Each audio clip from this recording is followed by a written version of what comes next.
Amen. The topic for today is what happens in the tribulation. We have learned about the rapture. We have learned about what happens when Jesus show up in the clouds and then rapture his people, the children of God. We have known that it is not people who go to church that will be raptured. It is not people who go and do anything, but it is the people who do the will of God. Amen. We have seen that those children of God, those God have given them the power to become the children of God, they will be raptured. But we talked and then said that before the rapture will come, we need to prepare ourselves because we don't know when the rapture is coming. Amen. Then we said also that the importance of the rapture is for God to come and deliver the Christians from the anger of God, the wrath of God.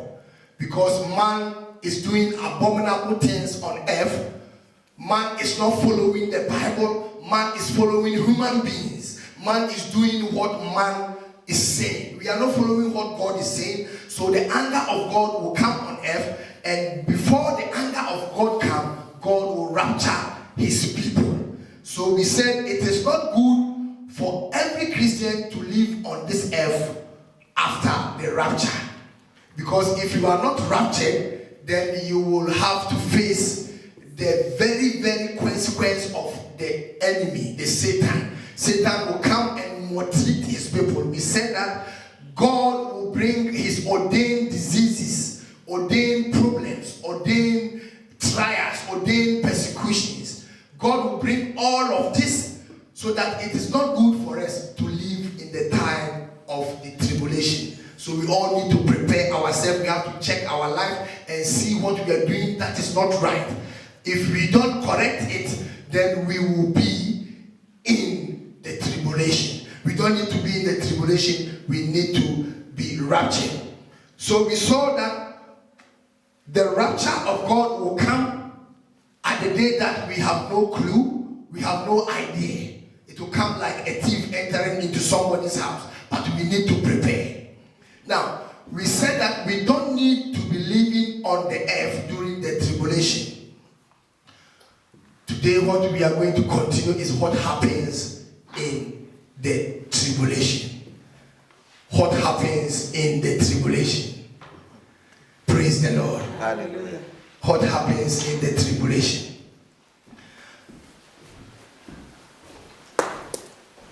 Last week, we saw that the Holy Spirit will be taken away with the believers. That is what we saw. The Holy Spirit will be taken away with the believers.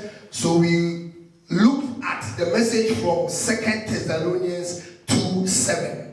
That is what we saw last week, that the Holy Spirit will be taken away with the believers who has been raptured. Then we came to 2 Thessalonians 2:8, and then we saw that after the Holy Spirit had been taken away, then the lawless one will be introduced. That is Satan. Satan will be introduced on the earth. The lawless one, because the Holy Spirit is no more. The Holy Spirit has been taken away with Christians. And 2 Thessalonians 2:8 tells us that the lawless one will be introduced. That means the enemy will be introduced. Satan will be introduced. God will allow Satan to come and have power on the earth. So we saw in 2 Thessalonians 2:9-10 that when Satan comes, then he will have to establish his authority. Satan will come and then rule the world after the rapture.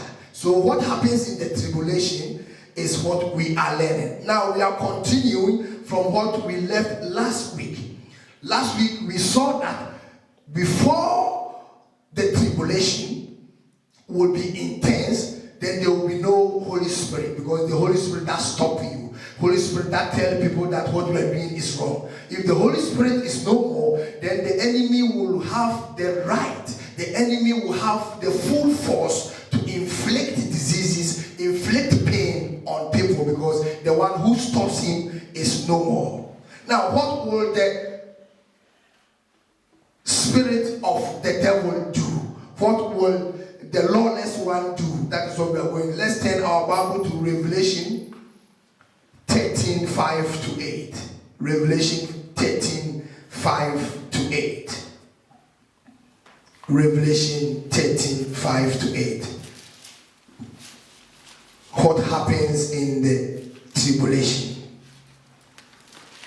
We have seen the Holy Spirit will be taken away with the believers.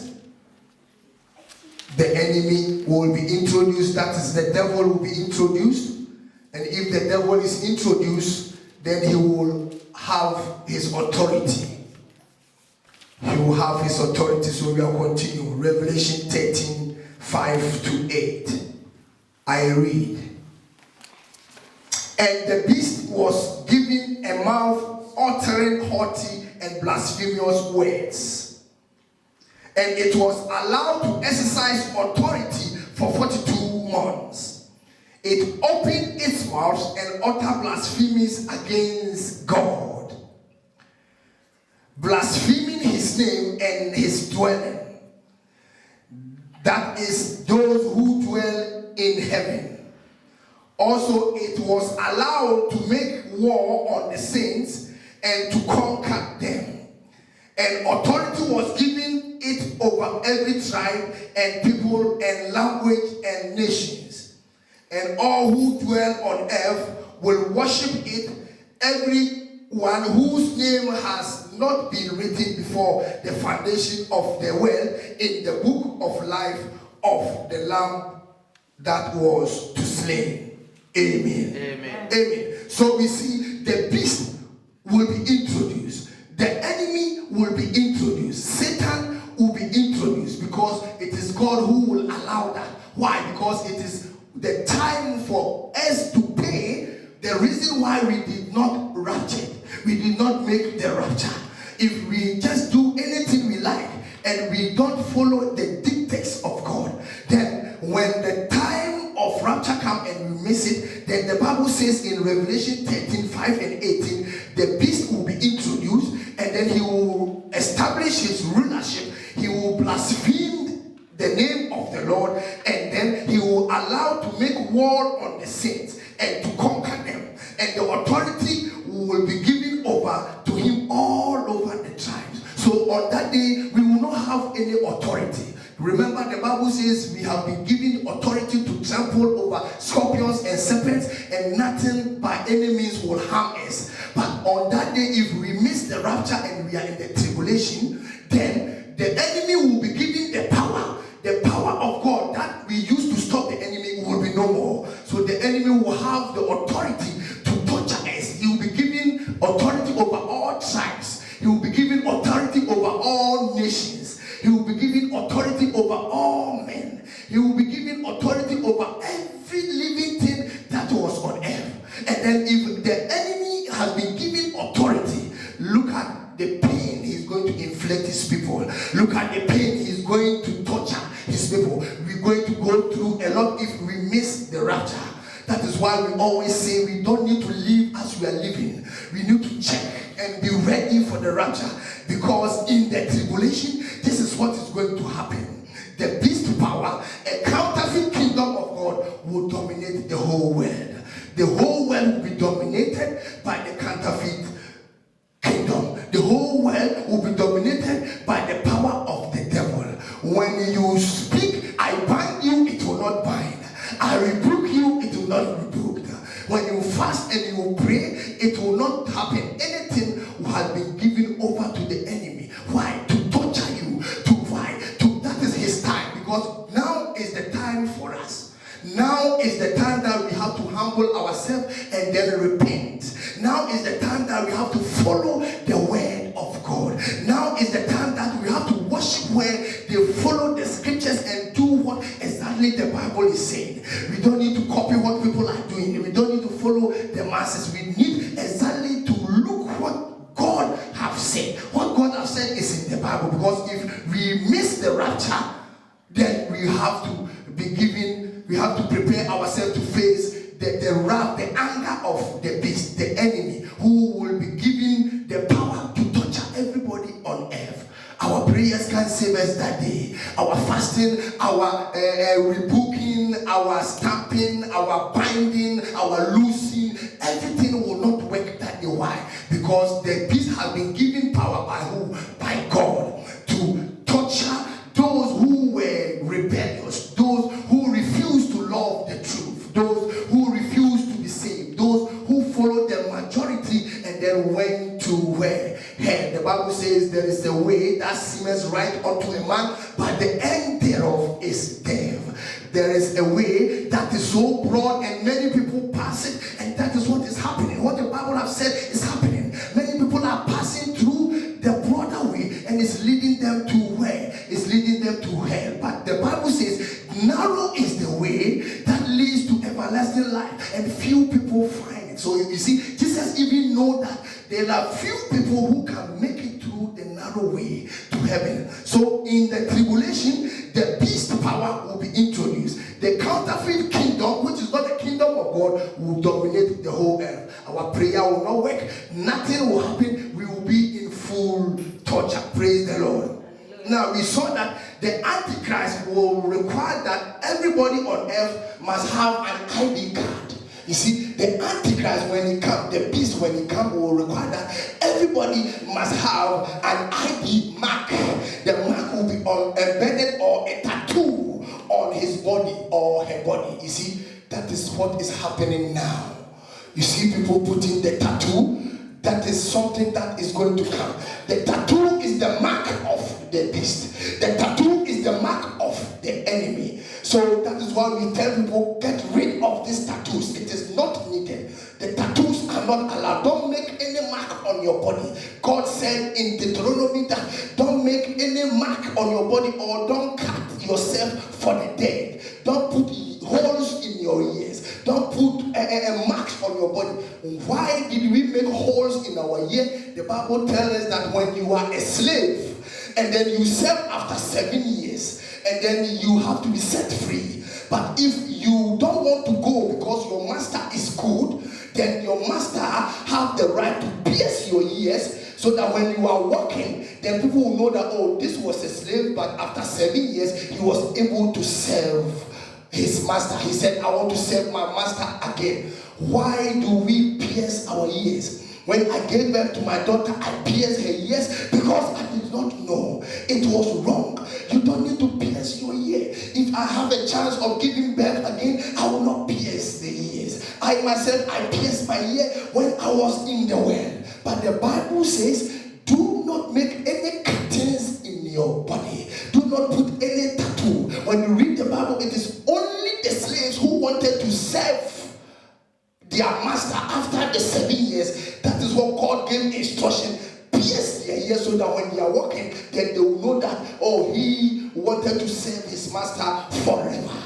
Where does the piercing of ear come from? They all come from the enemy. The enemy introduced it. We copy blindly. We did not copy what the Bible said. If we do not quit from all those things and then we keep doing it, then we will miss the rapture. And when the tribulation comes, we will find ourselves to be given the mark of the ID, or they will give us a tattoo. If they don't give you the mark of ID, you will be given the tattoo. And the enemy have started giving people now, and they said it's a fashion. The enemy have started putting tattoos on people, and they said it's a fashion. You don't need to put any tattoo. Once you put it, you cannot rob it. It is there forever. Where does it come from? If God wanted to give you a tattoo, it's when he created you, he will have put a tattoo on you. Your body is the temple of God. That tattoo defiles the temple of God, and God can live in that temple and praise him in the name of Jesus. Let's go to Revelation 13, 15 to 17. Revelations 13. Revelations 13, 15 to 17. I read. Revelations 13, 15. And it was allowed to give breath to the image of the beast, so that the image of the beast might even speak and might cause those who will not worship the image of the beast to be slain. Also, it causes all, both small and great, both rich and poor, both free and slave, to be marked on the right hand of the forehead. 17, so that no one can buy or sell unless he has the mark, that is, the name of the beast or the number of his name. Praise the Lord. Hallelujah. You see, that is not our saying. Holiness in Christ said that is not what we are saying. This is in the Bible. Maybe you've been in the church for so long years, but you don't even know this is in the Bible. You see, the Revelation 13, 15, 17 is telling us that the enemy will be given the full authority. He will give marks to people. He will put tattoos on people. And then when you don't take that mark, you have to be tortured. When you don't take that mark, you need to be brutalized. You need to go in very, very painful situations if you say you are not taking that mark. So you will suffer if you did not deny Jesus. You see, you need to. Why did they do that? They are doing that so that you will deny Jesus. Because that time the enemy have been given power, as we have seen. The beast have been given authority. Now he's ruling. He said, I'm giving you the mark, which is the ID, 666 or a tattoo. Now you have to take it and then be his child. You have to take it and be condemned with him. If you don't take it, you have to go through a lot. If you don't take it, you have to be tortured. I am not saying it. Let's go to the Bible, to Revelations 24. Revelations 24, and see how people will suffer if they did not deny Jesus. How people will suffer if they said, we are not taking the mark.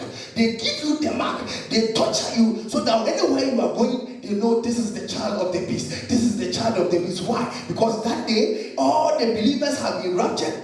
We have been left with the hypocrites. We have been left with those who were running up to churches, but we were serving God in an error. We were not following the Bible, but we are following what we came to meet. We are copying anything. We are following the anointing oils, where they sprinkle, they practice the use of anointing oil, where they have let the people believe that the power in the anointing oil. Now, before we go on to the scripture, in the Bible, who did God anoint? Who did God anoint? God called Moses, go and deliver the people of Israel from Egypt. Did God anoint him? No. God called Joshua. Did God anoint him? No. You see, the only people that God anointed was the kings. Samuel heard the voice of God at the age of 3. Did Eli anoint Samuel? No. The only kings that God anointed. God sent Samuel. He said, go to the house of Jesse and anoint the man after my own heart. So they put the oil on him.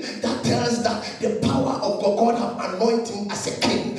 God anointed Saul. It's the same Samuel who anointed Saul. Now, was Jeremiah anointed? Now, let's come to the New Testament. When we came to the New Testament, who did Jesus anoint? Jesus called Peter. Did he anoint Peter? No. Jesus called Paul. When Paul was called, did Jesus anoint him? No. So where come from this anointing oil? The enemy have brought it, and people are practicing it. People are copying it. They don't ask themselves, where does it come from? Where does the oil come from? The oil was used as a healing balm. The oil, if you remember, the good Samaritan was traveling and then he had the oil with him. When he saw that man was robbed, the Bible says he picked him and then took oil from his back and then robbed him and then took him to a place and then gave the person money and said, take care of him. The Bible says if anybody is sick in James, let him call the elders, let them pray for him and let anoint him with oil, and the prayer of the righteous will heal. Did the anointing oil is healing? No. The Bible says the prayer of the righteous. So when you pray in righteousness, when you pray in holiness, when you pray in the things of God, then that heals. It is not the anointing oil. The anointing oil in the Bible was used as a robe or an ointment or like something to bring the pain down. But now, even usher, they pour anointing oil. Even to sweep this house, they pour anointing oil. Even when your head is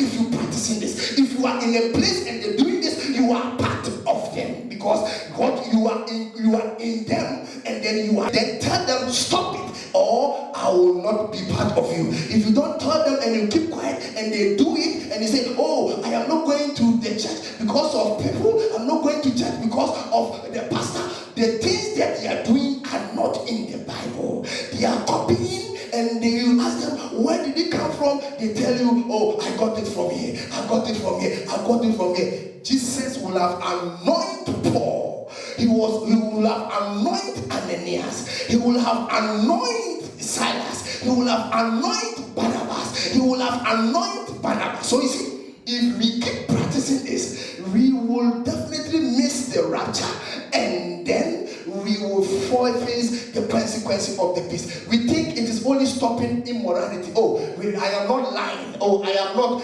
gossiping. Oh, I am not. But if you are in a place like this, if you are found of putting your belief in oil, sprinkle the oil around, this is all demonic. It's all this shrine, the enemy. It's all like it's something like occult, sprinkling of oil. Where does it come from? The name of the Lord Him.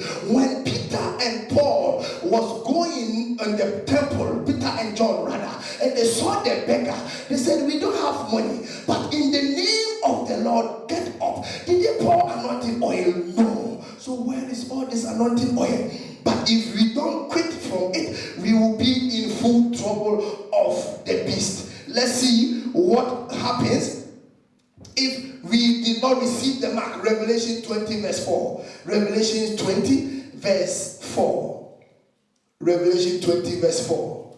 Let's see if we did not take the mark, because we are not raptured. We are in the tribulation. Not because we were gossips, not because we were homosexuals, not because we were good, we were kind, but we practice the things that were not in the Bible. We can be left behind. If you practice anything that is not in the Bible, you are serving an idol, you are serving a shrine, you are serving an unknown God. That is what the Egyptians were doing. They were not practicing what is in the Bible. So God said they are idol nation. The Babylons, the King Nebuchadnezzar, they were not practicing what is in the Bible. They were doing what they like. So God says they are an idol nation. The Midianites, they were not practicing what is in the Bible. So God says they are. So if any group of people, even 2 or 3, who gathered in the name of Jesus, God says I'm there. So if 2 or 3 people practice the things that is not in the Bible, they are serving an idol. It does not matter whether you have billions congregation, all of you are serving an idol. You will sing, you will praise, you will jump, you will worship,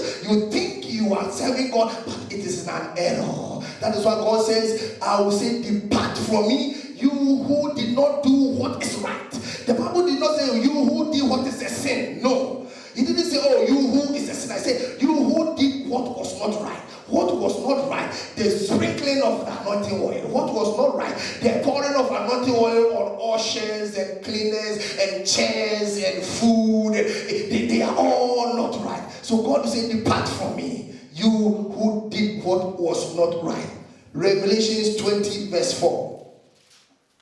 Revelation 20 verse 4. Let's read. Then I saw thrones, and seated on them were those to whom the authority to judge was committed.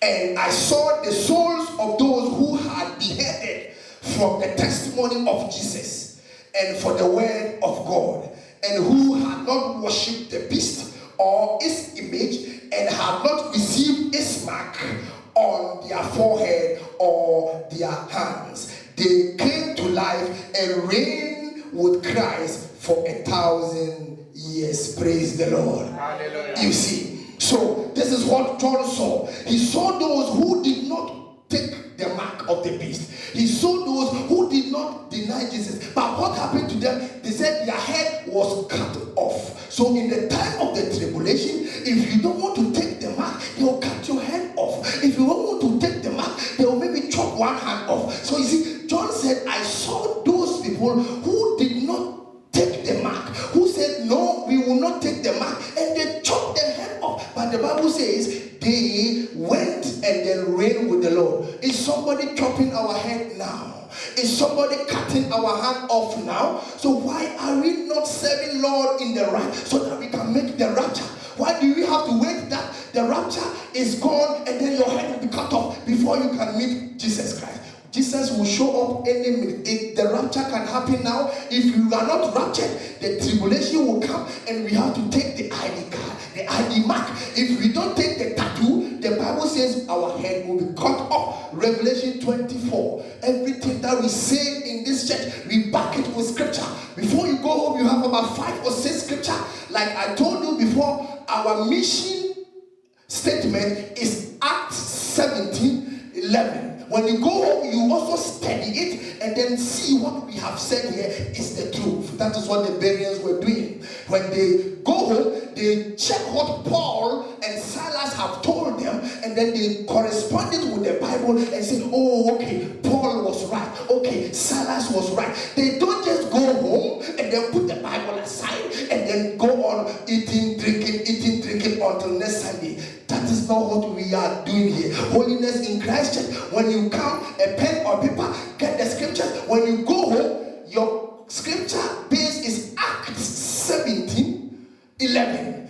The Bereans go home with the scripture from Paul and Silas, and they go and learn to see if Paul was telling them a lie. So they don't go and say, oh, they say, oh, the pastor say, oh, the elder say, oh, the deacon say, oh, no, they don't say they say the Bible says. The Bereans were always saying the Bible says. That is what we are doing. Holiness in Christ Church, we always say the Bible says. Why? Because after we learn from here, we go home, the 8 scriptures, the 10 scriptures, the 15 scriptures, we also go pick that pen and then read it and underline and then make sure, oh, what we were saying is the truth. If what we were saying is not the truth, then we have a question to raise up in our next meeting. Praise the Lord. Amen. Those who did not take the mark will be beheaded. Why will you not take the mark? Take me to somewhere to 1 Corinthians 11. 1 Corinthians 11. 1 Corinthians 11. If you are serving God in an error, you can miss the rapture. 1 Corinthians 11. We're reading from verse 4 to shorten everything. 1 Corinthians 11. It says, 1 Corinthians 11 verse 4.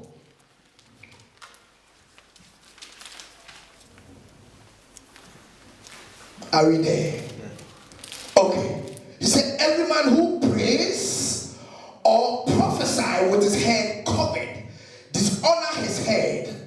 But every wife who prays or every woman who prays or prophesy with his head uncovered dishonor her head. It is the same as if her head were shaven.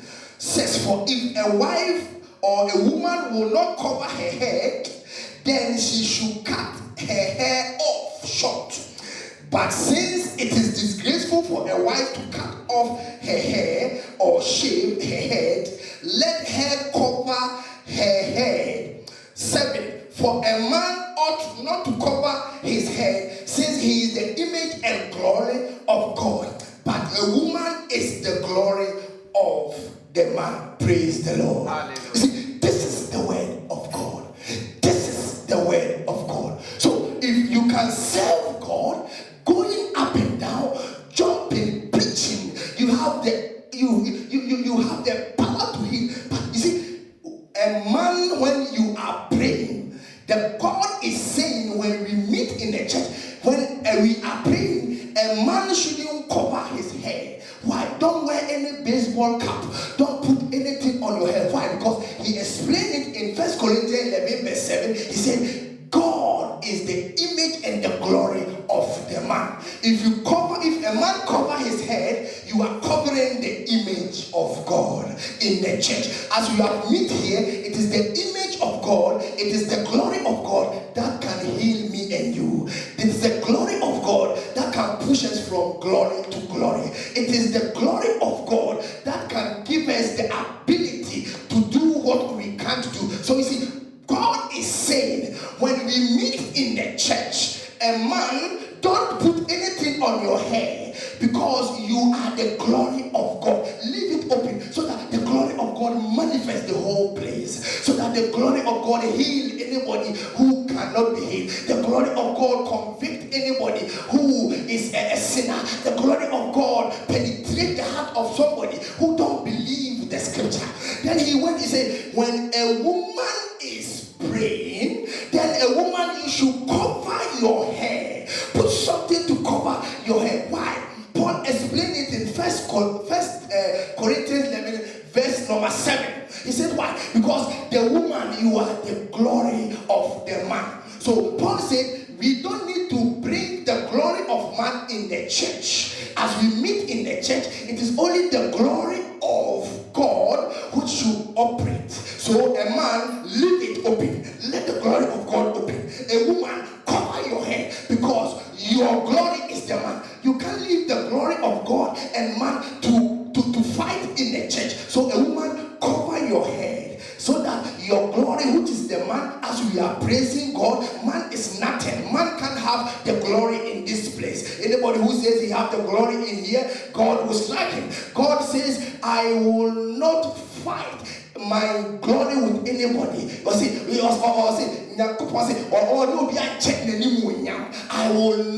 I will not share my glory with anybody. So if a woman, you are in a church and you are leaving your hair open, you are exposing the glory of man. So you are contending, you are supporting the man to share the glory of God with him, and God will not take it lightly with that woman. You are promoting, you are supporting, you are saying, oh, okay, my husband, take the glory of God. Oh, my husband, oh, my brother, my sister, my brother, just share with the glory of God. We are here. I don't want the glory of God to operate, but share with the glory of God. That is what he said. Why are people in the churches, they don't cover their hair? Women don't cover your hair. You see their extensions, you see their hair styles, and then they prophesy, and then they are speaking in tongues. Where is the glory? The glory of God is not there. You are exposing the glory of man, so you are speaking in tongues in the glory of man. What can the glory of man do? A more metal who will die. The man will die. We are like grass. We fade away. Who are we? God should reign when we meet. Woman, cover your hair. Do we do it? No. If you go to the churches, they don't do it. If you are in a place like this and you don't tell them, and then you keep quiet, and then you sit in it, God will judge you, because God will tell you, oh, you should have told them, because you know, if you tell them and they said they will not listen, you have to leave them. Don't be part of them, because this is the word of God. Cover your hair when you are in a church. When you step outside, you don't need to. The 2 hours that we should cover our head is a big problem. The 2 hours, the 1.5 hour, the 1 hour we want to cover our hair for God authority to glorify himself here is a big problem. If you tell people when you go to church, cover your hair, they fight with you, they insult you, they don't even want to talk to you anymore. They say you are crazy. They say you don't even have the knowledge. Does anybody have knowledge apart from God? This is the word of God. Where do you need knowledge from? But the Bible says, because they did not love the truth, God will give them their mind that they will run after lies. That is what the Bible is saying in 2 Thessalonians 2, 9 to 10. It says, because they didn't love the truth of God, because they did not prepare themselves to be saved, God will give them the mind so that they will run after only the lies. That is why you see people running after the lies. And you can understand them. When you read the Bible, you say, oh, that is why. You tell your brother the truth, he don't want to listen to the truth. He always following the lies. Why? Because God have purposely give them that mind so that they will listen to the lies. Because why? They have made sure they don't want to listen to the truth. You see, so it is not only when we are sinners that we gossip, we immorality, but when you don't do exactly what is in the Bible, when you don't do it, if you are home with your wife and you are praying, tell your wife to cover his hair. When you are just 3 or 4 in a prayer meeting, tell the women to cover their hair, so that only the glory of God goes around. person who is sick will get off. The person who don't have job, God will work miracle. The person whose wife, whose husband, whose son is sick, because the glory of God is manifested. But when you go to the church, we have the glory of God and the glory of man fighting against each other. God said, I will not contend anybody with my glory. So you see, doing what is not in the Bible will let you miss the rapture. You don't need to be part of them. Now the truth hurts. If you tell them, they'll say, oh, you are going crazy. But that is in the Bible. Nobody wrote the Bible. 1 Corinthians 11 verse 4 downwards. It is God who said it. Why are we challenging? We are saying we are Christians, but covering the hair for just 2 hours is difficult. So where is your love? We say we speak in tongues. We say we are holy, and then Hidibaba, cover your hair for 1 minute. It is difficult for you. Where is the love for God? Where is the love? And some men of God sit down and laugh with the congregation. They are extension their hair, and then they are jumping, they are praising God, and they think the Spirit of God. And some of the men even have the audacity to come and say, oh, the Spirit of God is here. Who told you? It's the spirit of man. The woman hair is not covered. The glory of man is around. The glory of God is also around. So why do you say the glory of God is here? The glory of God is only when the woman cover her hair, then he suppress the glory of man, and the man leave her hair open, then the glory of God operates. Then you can say the glory of God is here. We are leading the people to astray. So we have to be careful. In the tribulation, if we don't make it, there are some simple things that will left us behind. We are fasting. We are not going after women. We are not drinking. We are good. We are kind. We follow the people to the churches, but we are not doing it. It's very hard for us to do it. Turn to me to Hosea 2. Hosea. Normally we don't preach from there. Hosea 2:13. Hosea 2:13. I will bring my message to a close. What happens in the tribulation?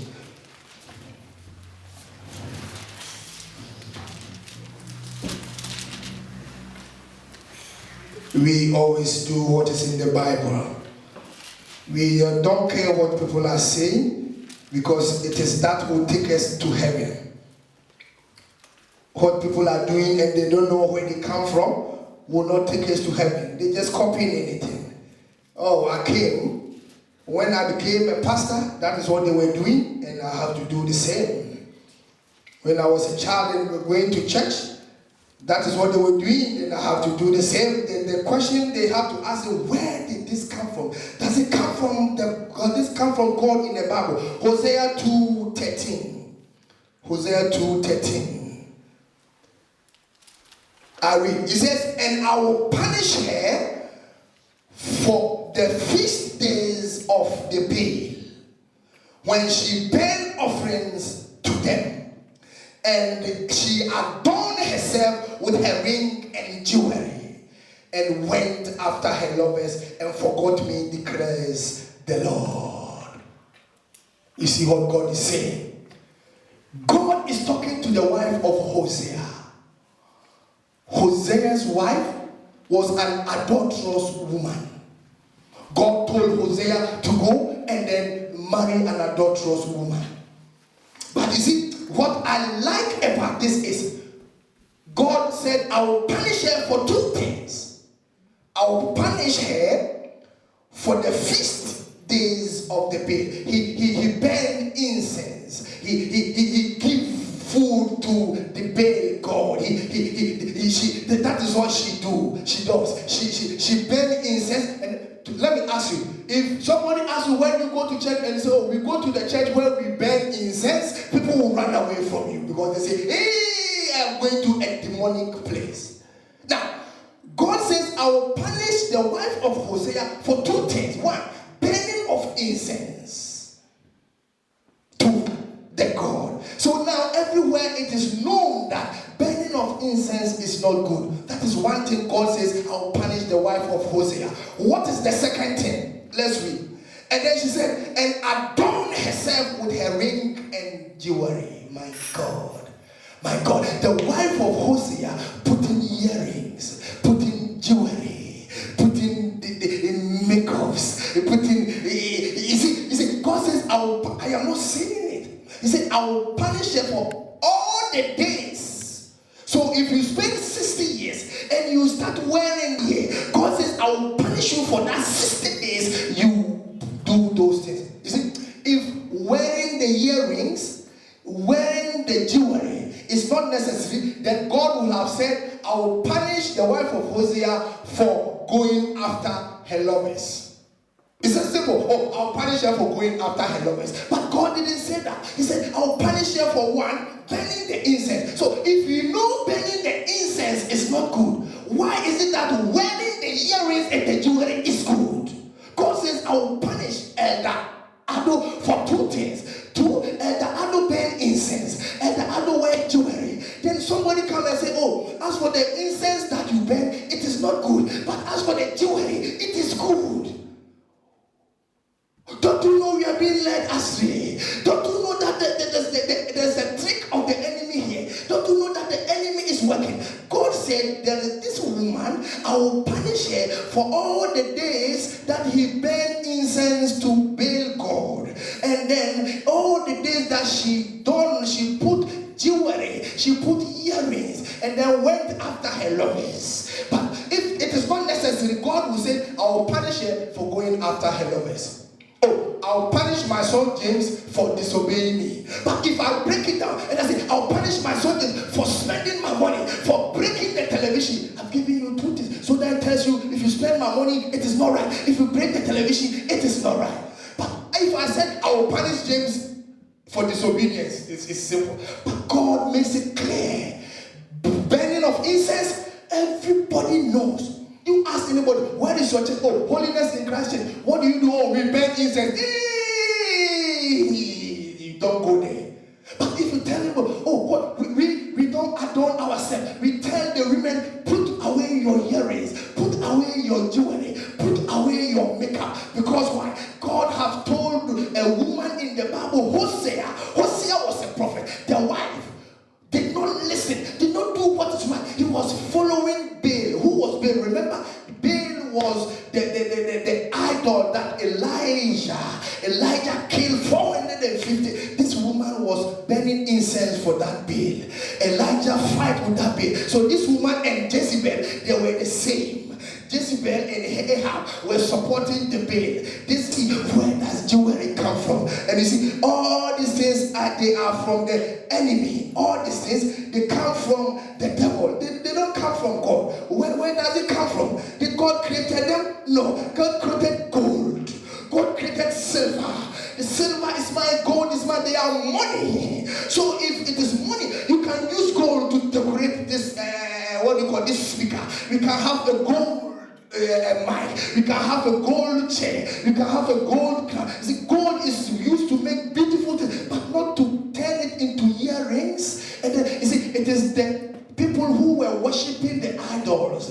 When they put the idol there, they manufacture the gold that God has given and put it in their ear. They put some in their nose. They put some in their mouth. They put chains and they paint it. They put extension hair. They decorate the statue of that idol. And those people who worship it also dress the same. And we have copied from since, I don't know, maybe my grand, and then we come and then we are following the same. God have opened our eyes.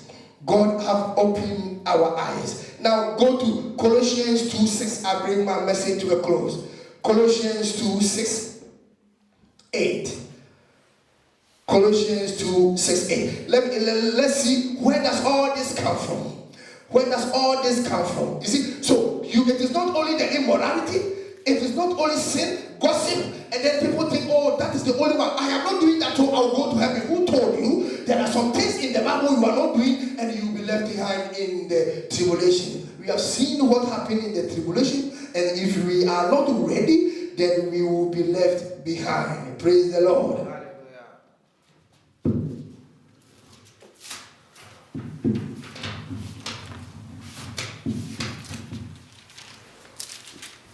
Colossians 2, 6 to 8. Colossians 2, 6 to 8. Now it says, therefore, as you receive Christ Jesus the Lord, so walk in him rooted and build up in him and established in the faith, just as you were taught, abounding in thanksgiving. See to it that no one takes you captive by philosophy and empty deceit, according to human tradition, according to the element spirit of the world, and not according to Christ. Praise the Lord. Where does this come from? Where does this come from? You see, it says, see to it that no one takes you captive. See to it that we've taken a lot of people captive. By what? Philosophy and empty deceits. So people are thinking and they desire, oh, if you put earring, if you put the anointing oil, or if you make your face beautiful, or if you put the makeup. You see, this is philosophy of human. You see, it is an empty deceit. According to what? Human traditions. According to what? The elemental spirit of the world. What is the elemental spirit of the world? It's the devil. Where does all this come from? This comes from the enemy. Why are we copying so blindly? Not learning and not following what is in the Bible. Now, in Acts 2, when Peter preached to the people, and then the people asked Peter, what shall we do? And then Peter said, save yourself from this corrupt generation. Save yourself from this wicked world. Save yourself from these human traditions. Save yourself from this philosophy of this world. Save yourself from these man-made laws. If you don't save yourself, that is what Peter told them. He didn't say, come, I will save you. Come, I will pray and save you. But Peter said, save yourself from these wicked generations. There is nothing in the world. There is nothing the masses can give you. May the Lord give his power. We've seen what will happen in the scripture. So next week, then we come, as we have seen what will happen in the tribulation. How then should me and you live? That will bring to the end. We have seen everything that we will miss the rapture if we don't be careful. So how then should we live? How then should we live so that when the Lord show up in the clouds, we will go with him? How then should we live if the sound of the trumpet sound, we will answer the call? How then should we live if the voice of the archangel call your name, like they shout the name of Lazarus, Lazarus, and then you will get up? How then should you live? On that day, they will call everybody's name. If they left you behind, you undergo the tribulation, maybe not because you were a bad person. You were in the church. You give big offering, but you follow the masses and do the things that you did not ask yourself, where did it come from? Did it come from God? Did it come from the Bible? And the answer is no. Run away from them. Let them give you any names. Let them call you any names. Run and then save yourself from this corrupt generation. May God help you. May the God keep you. The Lord bring you in all this week. May the Lord keep you and bless you. May the face of the Lord shine on you. Until we meet here next week, God bless you and do your heart desire for you. In the name of Jesus, amen. Amen.